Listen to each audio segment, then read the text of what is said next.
ذرا اپنی ساس کو کھانا دیتی ہے اور کہتی ہے اب تو گھر بنایا اب کھا لیں، تو اس کی ساس کہتی ہے مجھے بے وقت کھانے کی عادت نہیں ہے۔ عذرا کہتی ہے وقت بدل گیا، عادتیں بھی بدل لیں۔ رکشین کے گھر چائے پی رہا ہوتا ہے تو وہ کہتی ہے تم کتنا بدل گئے ہو، پہلے تو تم اتنے ڈیشنگ لگتے تھے، ٹی شرٹس پہنتے تھے۔ فرحت واصف کو کہتی ہے انڈے ختم ہو گئے صبح ناشتے کے لیے، تو وہ کہتا ہے ولید سے کہہ دو، پھر اسے یاد آتا ہے ہم تو سیپریٹ گھر میں آ گئے ہیں۔ رکشی کی امی کہتی ہے کیا ضرورت ہے نصیر کو منہ لگانے کی، تو رکشی کہتی ہے اس کے دل میں راکھ تھی، اسے چنگاری لگ گئی ہے، چنگارے کو میں لاوے میں بدل دوں گی۔ میں نے اسے جھوٹ بولا کہ میں نے شادی نہیں کی، لیکن آپ اسے کبھی مت بتائیے گا کہ میری شادی ہوئی تھی اور طلاق ہو گئی۔ رکشی نصیر کو کہتی ہے تم نے تو گھر جا کے مجھے یاد ہی نہیں کیا، تو نصیر کہتا ہے نہیں میں تمہارے بارے میں ہی سوچ رہا تھا۔ رکشی کہتی ہے تمہیں میرے ہاتھ کا کھانا بہت پسند تھا، میں تمہارے لیے کھانا بناؤں گی، کل آ جانا۔ جمال واصف کو کہتا ہے کہ ابو چاہتے تھے کہ ہمارا لاہور میں کاروبار ہو، میں چاہتا ہوں تم لاہور میں کام سنبھال لو، کچھ لوگ ہیں جو انویسٹ کرنا چاہتے ہیں۔ نصیر کو چائے دیتی ہے تو وہ رکشی سے بات کر رہا تھا، کہتا ہے مجھے نہیں پینی، چلی جاؤ۔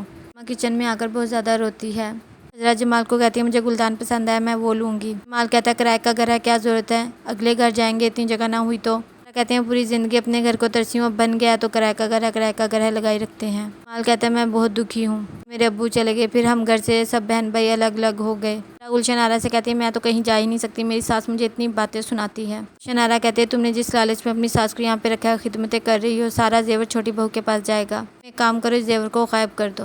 کہتا ہے جاب کے بھی بہت مسئلے ہیں، 15 منٹ رہ گیا ہوں فون میں اور کہہ رہے ہیں پریزنٹیشن تیار کر کے دو۔ فرحت واصف کو کال کرتی ہے اور کہتی ہے سلنڈر ختم ہو گیا، کھانا بنانا ہے، تو وہ کہتا ہے کبھی انڈے ختم ہو جاتے ہیں، کبھی سلنڈر، کبھی گیس، دھیان رکھا کرو، ولید کو کال کرتا ہوں وہ آ جائے گا۔ یہ اپنی امی کو کہتی ہے نصیر کل کھانے پر آ رہا ہے، بیبی باجی پتہ ہے کتنی باتیں سنا کر گئی تھی ہمیں، اب میں اس کی بہو بنوں گی اور اس کے سینے پہ مونگ دلوں گی۔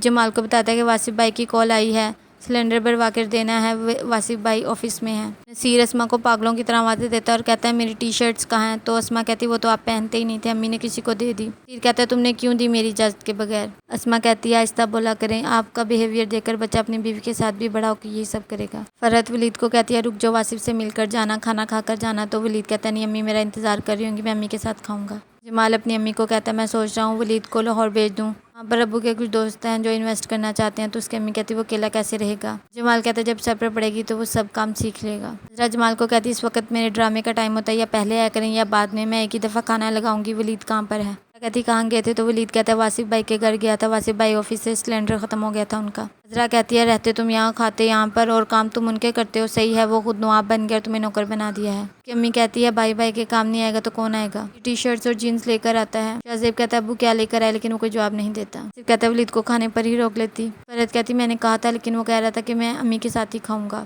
صرف کہتا ہے میں سوچ رہا ہوں کچھ دنوں کے لیے امی کو یہاں پر لے آؤں۔ کہتی ہے وہاں پر تو بچے ہیں، یہاں پر تو کوئی ہے ہی نہیں، امی کا دل نہیں لگے گا، بور ہو جائیں گی۔